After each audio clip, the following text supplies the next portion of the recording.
سورۃ الانفال کے شروع میں 5 صفات ذکر فرمائی.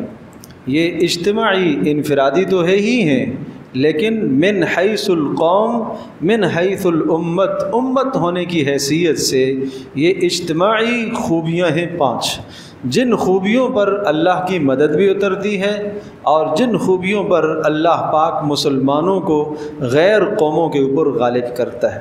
نمبر 1، انما المؤمنون الذین اذا ذکر اللہ وجلت قلوبہم، دل میں اللہ کا خوف اتنا موجود ہو کہ ذرا سا اگر کہیں گناہ سامنے آ جاتا ہے اور اللہ یاد دلایا جائے تو فوری آدمی گناہ سے پیچھے ہٹ جائے. یہ بلند خوبی ہے اللہ کا خوف. نمبر 2، وَإِذَا تُلِيَتْ عَلَيْهِمْ آيَاتُهُ زَادَتْهُمْ ایمانا، اللہ اور اس کے رسول سے محبت کا یہ حال ہو کہ جب قرآن کی آیات پڑھ کر سنائی جائیں تو خوشی محسوس ہو، ایمان میں ترقی اور اضافہ ہو. میں مثال عرض کرتا ہوں. ایک شخص آپ سے محبت کرتا ہے، آپ اس سے محبت کرتے ہیں، اور جب وہ آپ کے لیے کوئی تحفہ لے کے آتا ہے اور اس تحفے کے ذریعے سے آپ کو محبت جتلاتا ہے کہ میں آپ سے بہت محبت کرتا ہوں، تو اس کی زبان سے جو کلمات نکلیں گے یا جو وہ تحفہ لائے گا، اس تحفے کے اثرات آپ کے چہرے پر آنا شروع ہوتے ہیں. آپ بشاشت والا چہرہ ظاہر کرتے ہیں، آپ خوش ہونا شروع ہو جاتے ہیں، آپ ماشاءاللہ کہتے ہیں، آپ مسکراتے ہیں. کیوں؟ اس نے محبت کا اظہار کیا. اس انسان کے کلام میں اتنا اثر کہ ہم خوش ہو جاتے ہیں. تو کیا اللہ کا کلام ایسا نہیں ہے کہ اس سے ہم متاثر ہوں؟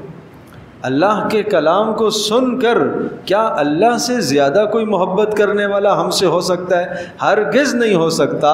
تو جب اللہ کی بات ہم سنیں تو پھر ہمارے دل میں اگر اللہ کی محبت ہو تو ہمیں اور خوشی محسوس ہو، اور اللہ جہاں کہے میں تمہیں یہ عطا کروں گا، میں تمہیں یہ عطا کروں گا، میں تمہارے گناہ معاف کروں گا، تمہارے رزق وسیع کروں گا، تمہیں قرب عطا کروں گا، تمہیں کافروں پر غالب کروں گا، بار بار جب یہ آیات آئیں تو انسان کی محبت اللہ کے ساتھ بڑھتی جائے. اس کا نام ہے زادتہم ایمانا، کہ ایمان اوپر آتا ہے. نمبر 3، اسباب پر بھروسہ نہ ہو، صرف اللہ کی ذات پر بھروسہ ہو. وعلی ربہم یتوکلون. نمبر 4، الذین یقیمون الصلاۃ، جو نماز کو قائم کرنے والے ہوں. اس وقت تک امت غیروں پر غالب آ ہی نہیں سکتی جب تک زندگی میں نماز موجود نہ ہو. جو اللہ کے حق کو ضائع کرے گا وہ دوسروں کے حقوق کیا ادا کرے گا؟ اور نمبر 5، وَمِمَّا رَزَقْنَاهُمْ يُنْفِقُونَ، جو کچھ اللہ نے دیا ہے اس میں سے وہ خرچ کرتے ہوں. اپنی جان کو، مال کو، عزت کو، صلاحیت کو، سب کچھ اللہ کے دین پر لٹانے کا جذبہ ان کے دلوں کے اندر موجود ہو. فرمایا یہ 5 صفات جن میں ہیں، اولئک هم المؤمنون حقا، یہ ہیں پکے سچے مومن، اور اللہ کے ہاں بہت اجر، اور اللہ پاک کے ہاں ان کے لیے مغفرت اور رزق کریم کا اللہ نے وعدہ دیا ہے.